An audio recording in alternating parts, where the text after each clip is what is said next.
Alex Lofren, y Emily Hennel. Ambos experimentados entusiastas del aire libre. Iniciaron un viaje de campamento hacia el Valle. Equipados con agua, suministros de campamento y provisions para el manos undilators. El 3D, Abril, de 2021. Partieron de Heleno, California, esperando una escapada rutinaria, pero al das siguiente su aventura se convirtió en una experiencia. Alex era conocido por aventuras en zonas aisladas. Y Emily había llegado a disfrutar, acompañándolo en estos viajes por la naturaleza. Aquella mañana, planearon explorar algunos de los sitios más conocidos del Valle de la Muerte, y acampar bajo las estrellas por la noche. Como de costumbre, no tenían un campamento definido. Solo un área general donde esperaban y establecerse durante la noche. Ems temprano está. En guardaparques, les había señalado un lugar apartado, profundo. En el parque, accesible únicamente por un camino rústico de tierra. Siempre dispuestos a la casualidad. Emily aceptaron la sugerencia. La ruta los condujo a Gold Valley Road, un sendero espero, y sin pavimentar que serpentaba, a través del corazón del desierto, scarso manajabu, conducían un Subaru Forester, un vehículo diseñado para terrenos difíciles. Y confiaban en que podría superar el desafío a medida que se adentraban. El paisage comenzó a transformarse. El Valle de la Muerte mostró toda su intensidad, un terreno implacable donde el tiempo parecía detenido, y el silencio reinaba. El Valle es el punto más bajo de América del Norte, esculpido por fuerzas antiguas en una vasta extensión de salinas, canones rocosos y dunas abrazadas por el sol. Montañas imponentes enmarcan la cuenca, sus colores cambiando con la luz del dilators. Es un lugar de belleza extrema y desafíos brutales, donde las temperaturas alcanzan niveles récord y el terreno ofrece poco refugio. Para exploradores experimentados como Alex y Emily. Era tanto un paraíso como un desafío, un lugar salvage, donde pocos se atrevían a alejarse de los caminos principales. Pero alrededor de los 5:30 p.m., la sensación de maravilla dio paso a una cruda realidad. Mientras avanzaban por el camino desolado, se escucharon dos paredes estilitos que rompieron el silencio. El estómago de Emily se hundió. Detuvieron el vehículo, salieron y descubrieron que ambos neumáticos del lado del pasajero habían sido destruidos por una roca afilada incrustada en el camino. Con solo un neumático de repuesto y sin señal de celular, se encontraron varados en el corazón del Valle de la Muerte. A aproximadamente 100 kilómetros del camino pavimentado, ms cercano, no fuentes, ni fuentes de agua visibles, ni salida fácil. Los instintos se activaron rápidamente. La pareja normalmente bien preparada comenzó a planear su siguiente movimiento. Esa noche, revisaron mapas y guías para crear un plan para el día siguiente.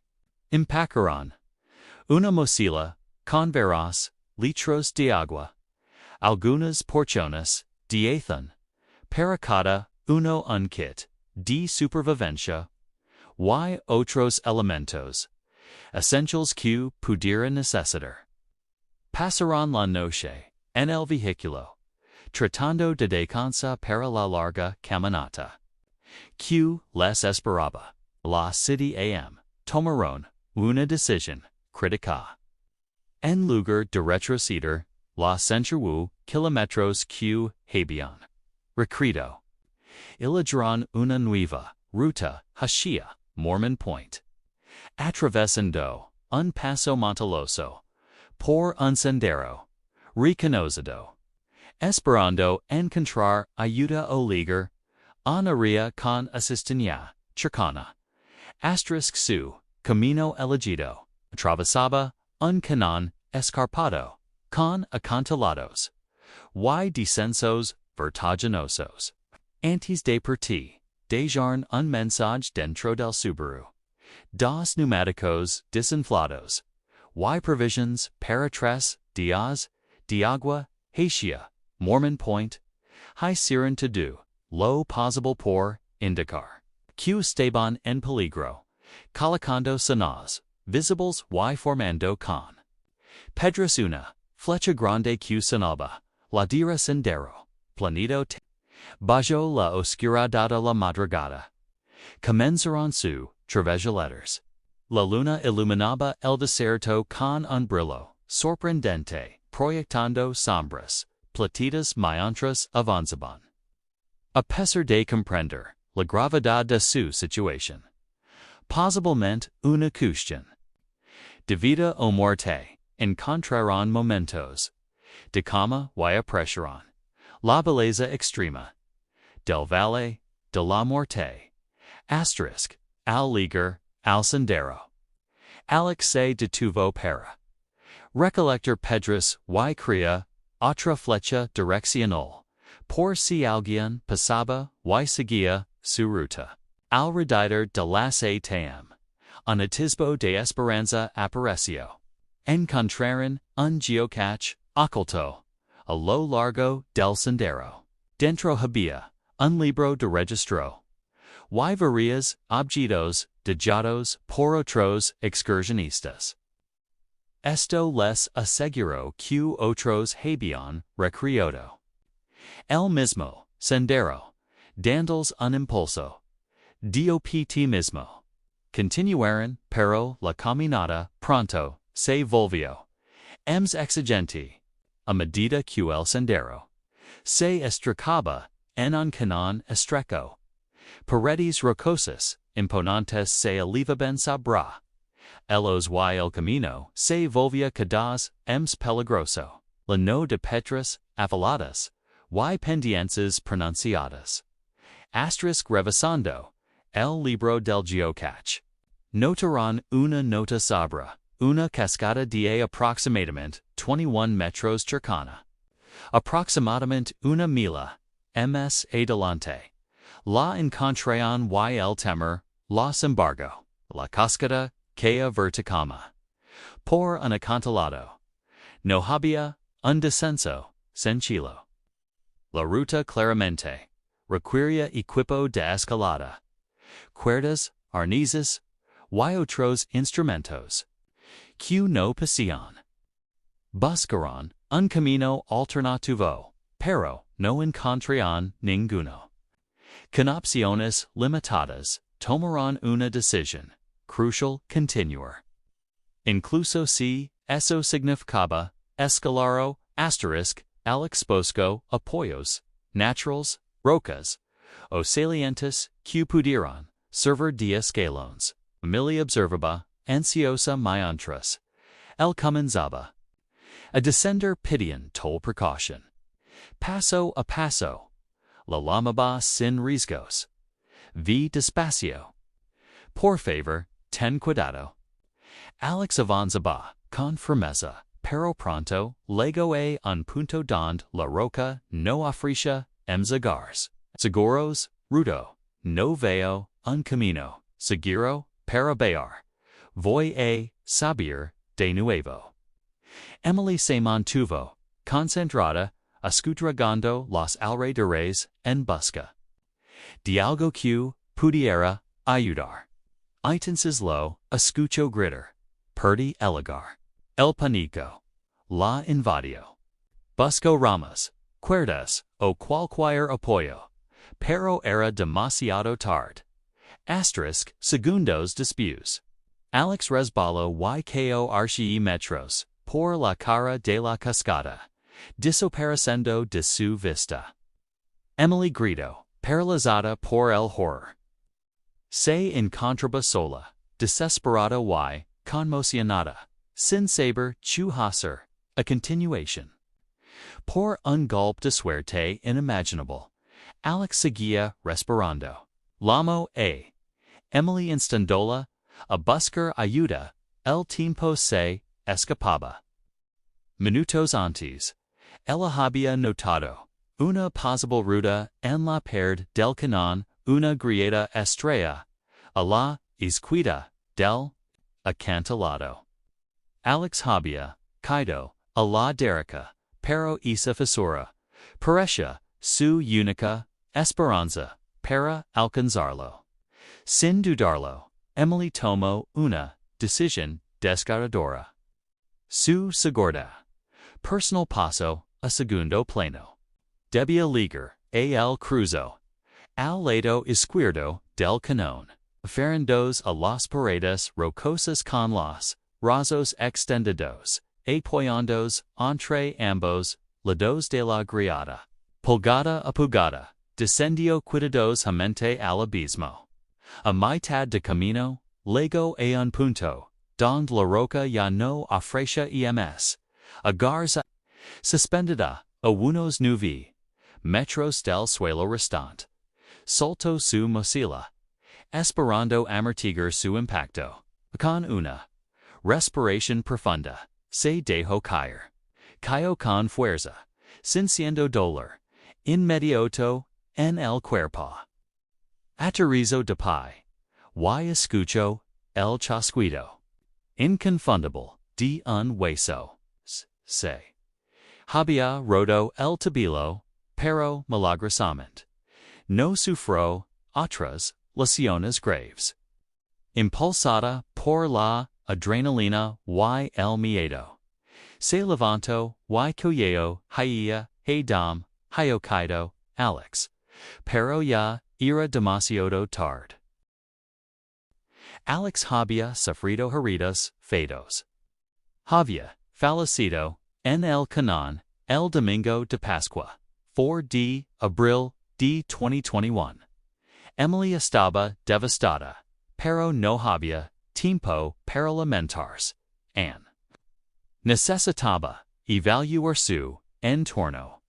La realidad la golpeó como una segunda. Quita habían atrasado en un saliente, a mitad del cañón. Debajo de ellos había otra quita, de unos 30 metros, completamente imposible de descender. Incluso si su tobillo estuviera intacto, escapar era imposible. Calpa. Y la impotencia la radiaban como las paredes del cañón. Esa noche, loro en silencio, sin consuelo. Al amanecer. La esperanza de que todo hubiera sido una pesadilla desaparecía rápidamente. Alex seguía ausente. Ella estaba sola, herida y atrapada. Pero Emily no estaba lista para rendirse. Inventario de lo que le quedaba. Los suministros que habían empacado la noche anterior, agua bolsas, diethan y lo más importante, un kit de supervivencia. Adentro había una manta de emergencia mayor, que utilizó para crear un refugio improvisado, apilando piedras cercanas como support. Su recurso, ms crítico, sin embargo, era el cargador solar que había traído. Mantenía su teléfono encendido. No para comunicarse, ya que no había señal.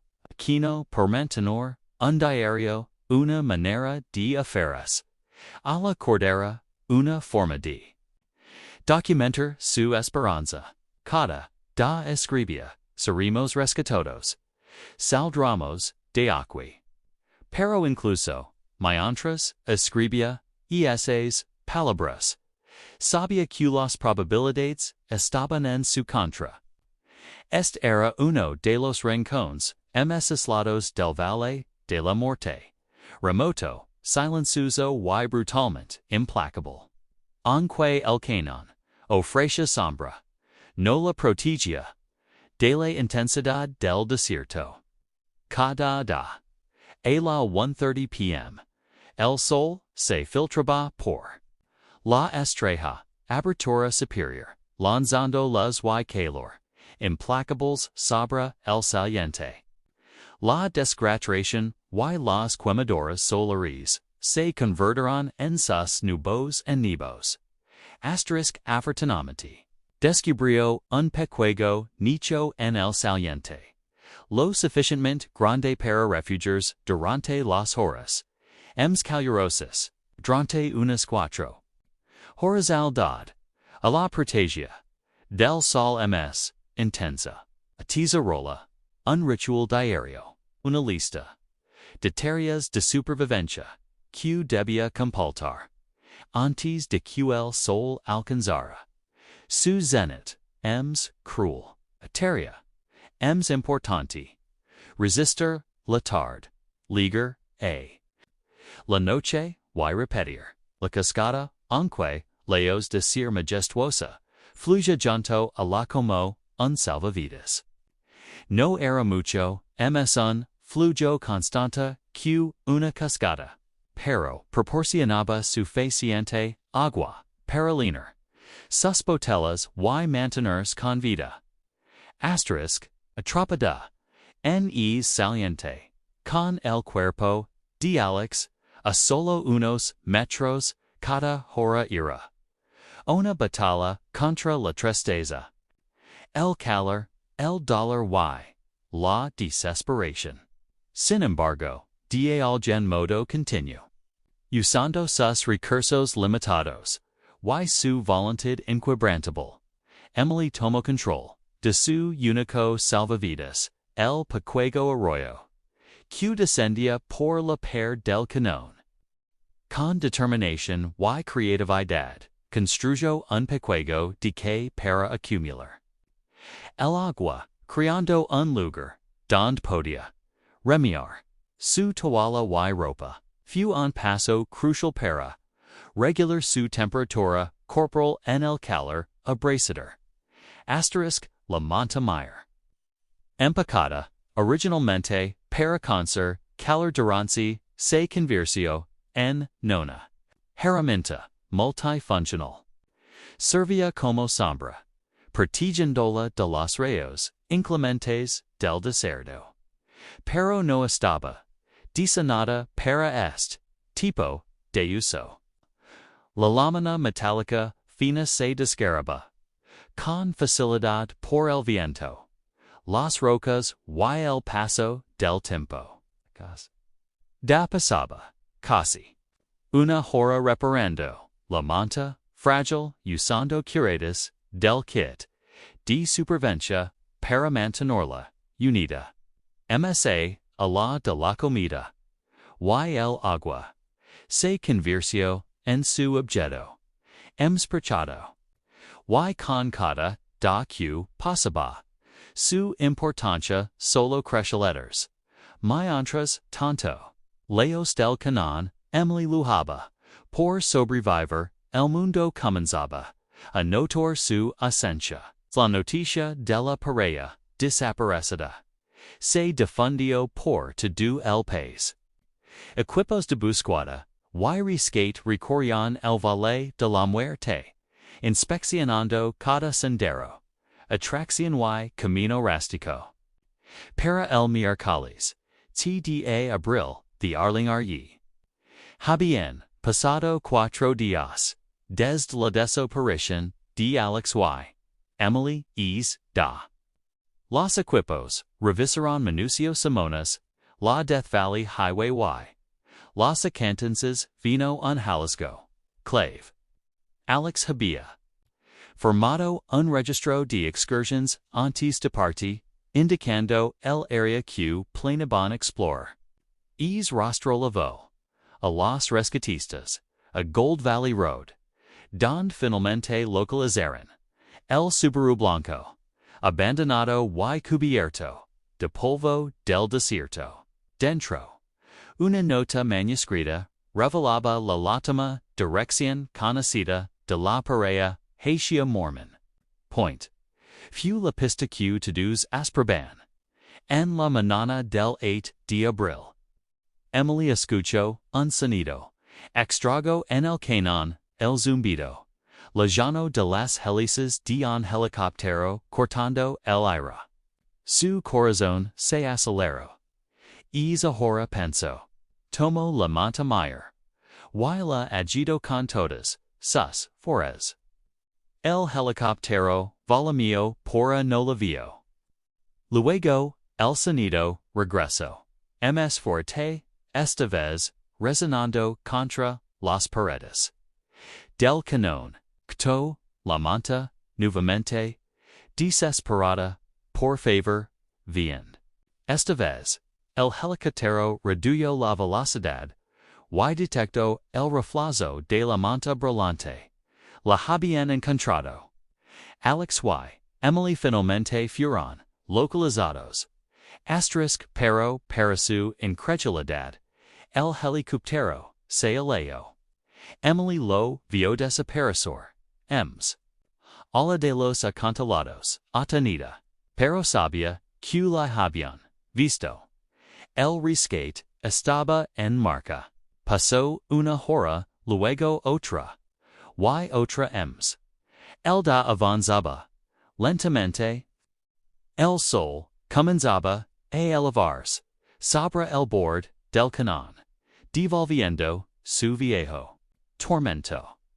Sin alternativa. Emily volvió a su rutina. Remiar la toalla.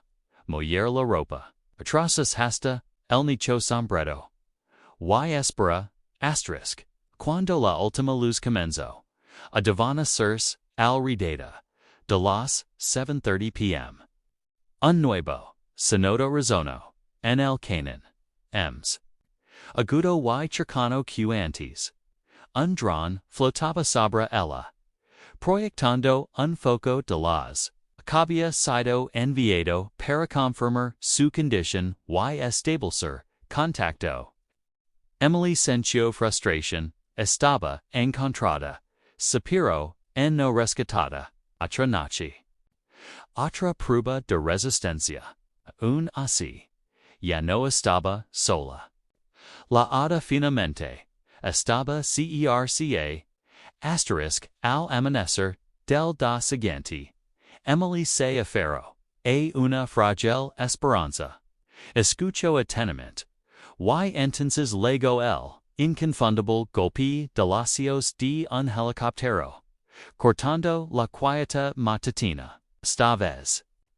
Era un equipo de búsqueda y rescate de la marina. El alivio la invadió.